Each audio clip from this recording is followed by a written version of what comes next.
Hill here with EFTTappingTechniques.com, answering the question, why do we use the negative in EFT? Why would we speak it? Why would we ever focus on it? This is a great question and one that I get all the time, and so I thought I'd just take a moment and answer it on a video. Now, I'm making this video from Chiang Mai, Thailand, and it's I either have to have the windows open, the fan on, or the air conditioner on to be comfortable, and so I opted for the windows. So you may be hearing birds or firecrackers because we're about to come to a major festival, or motorcycles, or any number of things, dogs barking, any number of things.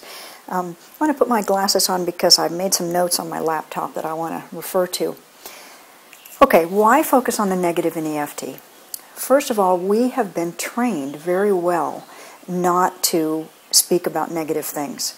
We've been taught that that the way the law of attraction works is that what we focus on is what we attract toward us. In Buddhism, we are taught that what we think is what we become. And we have all kinds of sayings. One of the ones that was used a lot when I was a child is, if you can't say anything nice, don't say anything at all. And so most of us have been taught very well that we should not speak negative things, and we should do everything we can to eradicate negative thoughts from our mind.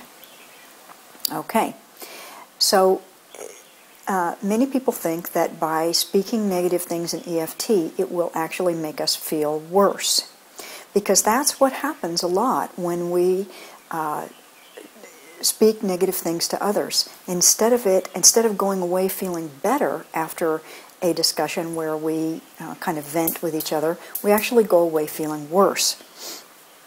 Okay, so that's one reason why people would think you wouldn't want to do it in EFT. All right, let me point out another thing. If you're feeling angry, or you're feeling scared, or you're feeling in grief or depressed, your emotional state will cause your mental state, and your thoughts and emotions will already be in a negative pattern. And so even if you don't say the negative things aloud that you're thinking, they're still in your system. They're still at your level, and that's the level that you're currently vibrating at. Your thoughts and emotions create your vibration, and so you are actually already influencing the law of attraction to bring you more things that are similar to, like, your current state. And so if you already are angry and have been for a while, you're probably going to experience more things that trigger anger in you. And the same thing with sadness or joy or gratitude, or whatever it is that your emotional state is. Now, question for you: have you been able to, in a state of one of those negative emotional states, anger, sadness, depression, resentment, been able to get yourself out of it by affirmations or by thinking positive thoughts? If you have, I say fabulous. You've found a very excellent method that can be used to get you from a lower feeling state to a higher feeling state. That's wonderful. And I'd say keep doing that method.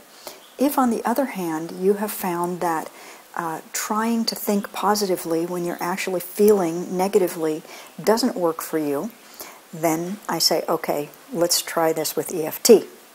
So what EFT does is it's like a set of stairs. If you're here in your negative state and you want to be here, usually you can't just go from here to here. It's like jumping a whole flight or two of stairs. So you can't go from being angry to being grateful in one jump. It just doesn't work. We don't have grasshopper legs. And so what we do with EFT is we start exactly here. We acknowledge the feelings and the thoughts that we're currently having. And that's like taking an upset child and saying, I hear you, I appreciate you, I understand you, I love you.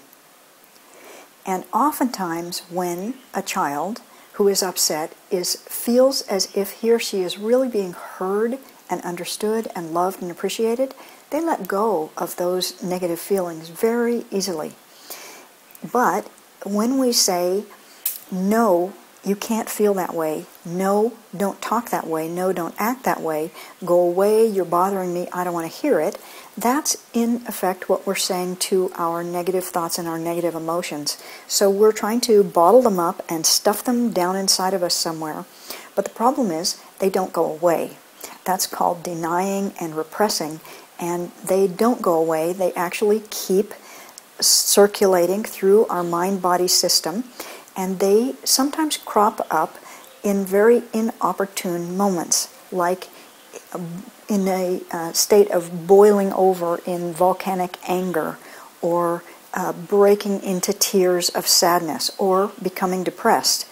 And sometimes we don't know, we don't have a clue what is causing that, because the cause might be so far removed in time, but since we've bottled all of this stuff in us, it builds up over time until it just needs to come out for our emotional health. So, when we speak of the negative in EFT, you can think of it as bringing it up and letting it out.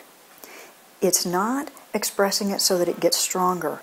It's actually releasing it. It's clearing those negative thoughts and emotions.